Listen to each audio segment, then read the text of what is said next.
ఇల్లు అయినా, గుడి అయినా, బడి అయినా, హాస్పిటల్ అయినా, ఏదైనా సరే శ్రద్ధగా మంచి ప్లాన్తో కట్టబడితే అది చాలా బాగుంటుంది.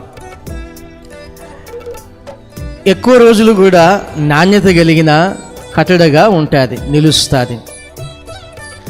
అది చాలా స్ట్రాంగ్గా కూడా ఉంటుంది. చూడటానికి కూడా అందంగా, సౌందర్యంగా కనిపిస్తుంది. ఈ యొక్క యెరూషలేము పట్టణము, యెరూషలేము చాలా బాగా కట్టబడింది. అంటే మంచి ప్లాన్తో కట్టబడింది. చాలా బాగుంది, చూడటానికి బాగానే ఉంది. కట్టబడిన కట్టడ కూడా బలంగా కట్టబడింది. దాంట్లో వేసిన మెటీరియల్ కూడా మంచి నాణ్యత కలిగింది. ఈ రోజుల్లో ఈ వాక్యాన్ని బట్టి మనం చూస్తే కనుక మనం కూడా కట్టబడుతున్నాం. యెరూషలేము వలె, యెరూషలేము మందిరం వలె కట్టబడుతున్నాం. ఇది ఆధ్యాత్మికమైన కట్టడ. మనము ఆత్మ సంబంధమైన రాళ్ళ వలె ఉన్నామని ఒక భక్తుడు తన పత్రికలో రాశాడు.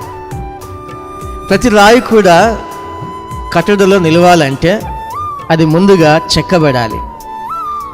గోడలో పెట్టేటప్పుడు ఆ గోడను కట్టే పనివాడు ఆ రాయి వైపు చూసినప్పుడు ఆ రాయి హెచ్చుతగ్గులుంటే గనక దాన్ని సరిచేస్తాడు. ఒకవేళ ఆ రాయి మీరు సరిచేయడానికి నేను ఒప్పుకోను అని కట్టడ కట్టే వ్యక్తితో మాట్లాడితే, పనివానితో మాట్లాడితే గనక నువ్వు వద్దుపో అని దాన్ని విసిరేస్తాడు. మనము ఆత్మ సంబంధమైన రాళ్ళం అని ఎంచుకున్నప్పుడు మనల్ని కట్టేవాడు పరిశుద్ధమైన దేవుడే. ప్రతి ఒక్క కట్టడ ఎవరైనా ఒక వ్యక్తి చేత కట్టబడుతుంది.